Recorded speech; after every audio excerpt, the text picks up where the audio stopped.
大的胆子！明白恶犬不吠的道理。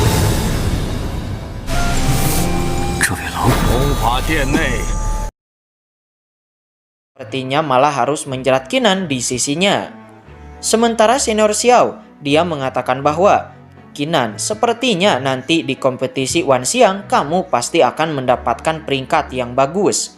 Namun Qinan yang tidak mengetahui apa itu kompetisi Wanxiang pun bertanya kepada senior Xiao tentang apa kompetisi itu. 那100枚先天丹，给我50枚便好。白恒师兄，不，要给200枚啊！200枚，天赋真的是太恐怖了。在万象大比，你定能拿个好名。本宗每次招收弟子之后， Senior Xiao langsung menjelaskan kepada Qinan bahwa setiap kali sekte Xuanling merekrut murid baru, maka kompetisi besar Wanxiang akan digelar. Kompetisi itu bertujuan untuk memeriksa karakter dan bakat murid baru dan juga akan ada hadiah besar bagi sang pemenang. Bai Heng juga menjelaskan, jika murid baru bisa mendapatkan peringkat yang cukup baik, maka sebagai orang yang merekrut, sang utusan juga akan mendapatkan manfaatnya. Qinan paham. Dia lalu memberi hormat seraya mengatakan bahwa kedua senior, aku tidak akan mengecewakan kalian berdua. 会在万象岛举行一场大一见使者，我们也脸上有光。奖励极为。萧师姐，白师兄。 Bai Heng kemudian membawa Qinan berkeliling ke sekte Xuanling dan juga menjelaskan pembagian murid di sekte Xuanling, yang mana murid di sekte Xuanling dibagi menjadi beberapa tingkat, yaitu murid gerbang luar dan murid halaman dalam. Contohnya Bai Heng dan senior Xiao, mereka berdua adalah murid halaman dalam yang telah menerobos ranah Martial King. Bai Heng juga menunjukkan tempat tinggal para murid gerbang luar dan halaman dalam yang nampak berbeda. Bai Heng kemudian juga menjelaskan bahwa ada beberapa aula besar di sekte, yaitu aula harta karun, aula bela diri, aula kehormatan, aula hukuman, dan juga aula pemimpin. Fungsi kelima aula ini dapat diketahui hanya dengan mendengar namanya saja, akan tetapi hanya aula hidup dan mati yang agak berbeda. Bai Heng menjelaskan bahwa pertarungan sangat dilarang di sekte, akan tetapi di aula hidup dan mati itu berbeda, yang mana seseorang dapat melakukan pertarungan di sana, akan tetapi seseorang harus bertarung sampai mati.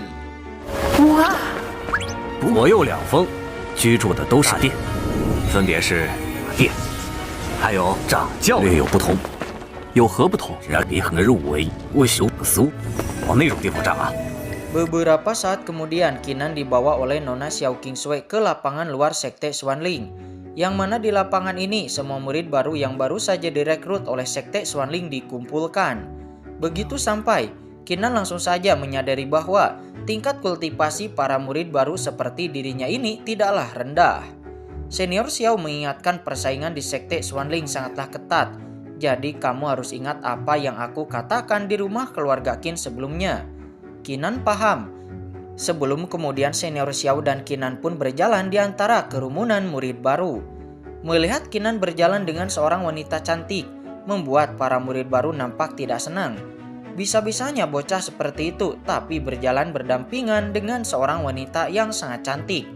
Namun seorang murid baru di sana yang mengetahui identitas senior Xiao menjelaskan kepada semua orang bahwa itu adalah kakak senior Xiao Qingsui yang merupakan kecantikan nomor 1 di sekte Xuanling. 这小子谁啊？不会是身边竟有？竟然看不透他的修为，他的修为岂是你这种萌？ Merasakan tatapan sinis dari semua murid baru membuat Qinan nampak mencibir di dalam hatinya. Namun senior Xiao Qingsui bertanya kepada Qinan, apakah kamu takut? Qinan menjawab, aku takut, itu tidak mungkin. Namun tiba-tiba seorang pria berambut merah yang diketahui bernama Molly, dia juga merupakan senior di sini. Begitu datang, Molly langsung saja mencibir kepada Nona Xiao Qingsui dengan mengatakan bahwa, Qingsui, di mana Tuan Muda Ouyang, kenapa kamu tidak bersamanya? Mendengar perkataan dari Molly, membuat senior Xiao nampak kesal. Dia menjawab, Molly, aku dan senior Ouyang tidak memiliki hubungan apapun, jangan berbicara omong kosong. Namun ketika melirik ke arah Qinan, Molly mencibir, hanya body tempering tingkat 5. Senior Xiao sepertinya dia dipastikan akan mati di kompetisi Wanxiang nanti. Mendengar itu jelas saja Qinan marah dan lalu balik mencibir. Senior Xiao, aku tidak tahu kalau anjing juga bisa ngomong. Mendengar itu jelas saja Molly menjadi sangat marah. Dia lalu mengeluarkan auranya untuk menekan Qinan. Namun di sini Senior Xiao membela Qinan. Orang ini dibawa olehku. Jika kamu berani mengambil tindakan, maka aku tidak akan tinggal diam. Di bawah gertakan Senior Xiao, Molly menarik kembali auranya, tetapi dia memberikan ancaman. Sebelum akhirnya Molly pun berubah menjadi kabut hitam dan pergi dari sana. 好大的胆子，敢这么说！我绝不答应。一定是那个姓欧阳的。师姐，赌约是怎么回事？给我等着！ Tiba-tiba seorang pria berambut putih muncul. Dia langsung mengeluarkan martial spirit kelas kuning tingkat 9. Dia datang ke sana dengan sebuah kata-kata puisinya. Semua murid baru langsung menyadari bahwa itu adalah Lin Ji Xiao, sang murid baru yang dikenal sangatlah kuat dengan martial spirit tingkat 9. Begitu datang, Lin Ji Xiao langsung menghampiri Senior Xiao. Dia tidak menyangka bahwa rumor kecantikan Senior Xiao memang sangat benar, bahkan lebih cantik daripada yang dirumorkan. Tidak heran Senior Ouyang sangat tergila-gila denganmu. 魏相瑶台，玉芙蓉不及美人妆。原来世间真有这般女子。 Tiba-tiba seorang murid baru lainnya yang nampak memiliki perawakan kekar juga muncul. Dia juga mengeluarkan martial spirit kelas kuning tingkat 9-nya. Diketahui pria ini bernama Huang Long. Begitu datang, Huang Long langsung mencibir kepada Lin Ji Xiao bahwa Lin Ji Xiao ini adalah orang yang sangat munafik. Hinaan itu membuat Lin Ji Xiao tidak senang.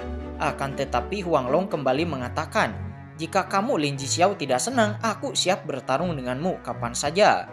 Namun Lin Ji Xiao tiba-tiba berkata kepada Huang Long untuk jangan berlagak sombong.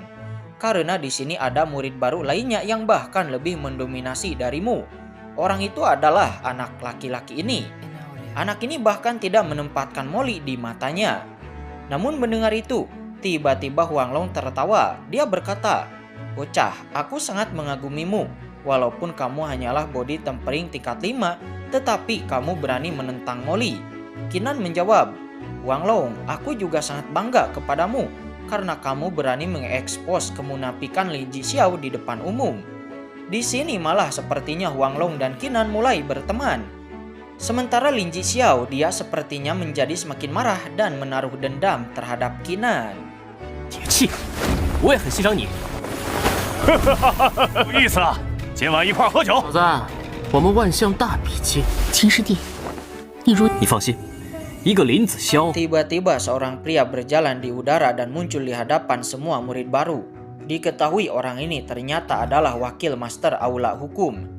Wakil master aula hukum itu menjelaskan bahwa kompetisi Wanxiang akan diadakan dalam 3 hari lagi. Maka dari itu, sambil menunggu 3 hari lagi, semua murid baru dapat pergi ke aula bela diri untuk memilih teknik seni bela diri, tapi hanya di lantai 1. Dan juga dia menjelaskan, sebelum kompetisi Wanxiang, pertarungan pribadi sangat dilarang. 这就是玄灵宗长老吗？万象大比将在万象大比前严禁。 Senior Xiao lalu mengantar Qinan ke aula seni bela diri. Senior Xiao menjelaskan bahwa dahulu kala beberapa praktisi hebat meninggalkan tekniknya di aula seni bela diri ini. Aula ini terdiri dari 8 lantai. Namun sebagai murid baru, kamu hanya dapat masuk ke lantai 1 saja. Dan Qinan, kamu dapat memilih teknik pedang di sana untuk mempelajarinya. Qinan paham, dia lalu memberi hormat kepada Senior Xiao sebelum kemudian berjalan masuk ke aula bela diri. Namun ketika Qinan akan masuk ke aula bela diri, dengan mata Dewa Perang, Qinan tiba-tiba merasakan bahwa basis kultivasi Pak Tua Botak yang sedang menyapu di sana sangatlah tinggi. Itu bahkan lebih tinggi dari wakil master aula hukum sebelumnya. Alhasil Qinan pun memberi hormat kepada Pak Tua Botak itu. Dan diketahui Pak Tua Botak ini bernama San Lao. San Lao kemudian mempersilahkan Qinan untuk masuk. Akan tetapi San Lao tidak menyangka bahwa anak muda bernama Qinan ini yang hanya berada di tingkat 5 body tempering, namun bisa memata-matainya, membuatnya cukup heran dan menyadari bahwa pemuda bernama Qinan ini tidak sesederhana kelihatannya.